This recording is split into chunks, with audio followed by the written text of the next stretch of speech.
బట్టి 8-9 తారీఖుల్లో ఇబ్రహీంపట్నం ప్రాంతంలో సువార్త సభలు మరి 2 రోజులు కొత్తూరు ప్రాంతంలో జరుగుతుంది.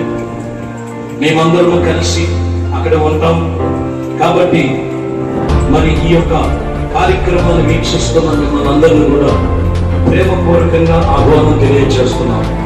రేపు మరి బుధ గురువారాల్లో అనగా 8-9 తారీఖులు సాయంకాలము మరి 7 గంటలకి స్టార్ట్ అవుతున్నటువంటి ప్రత్యేకమైనటువంటి సువార్త సభలకు ప్రేమపూర్వకంగా మా పరమ యెరూషలేము మినిస్ట్రీస్ ద్వారా మనందరినీ కూడా కుటుంబాలతో కూడా ప్రేమపూర్వకంగా ఆహ్వానం తెలియజేస్తూ దేవుడు మిమ్మల్ని మీ కుటుంబాలను ఆశీర్వదించి శక్తివంతమైన ఆత్మ చేత మరి ఉపదేశాల చేత దేవుని సన్నిధిలో మీరు మీ కుటుంబాలు బలపరచడానికి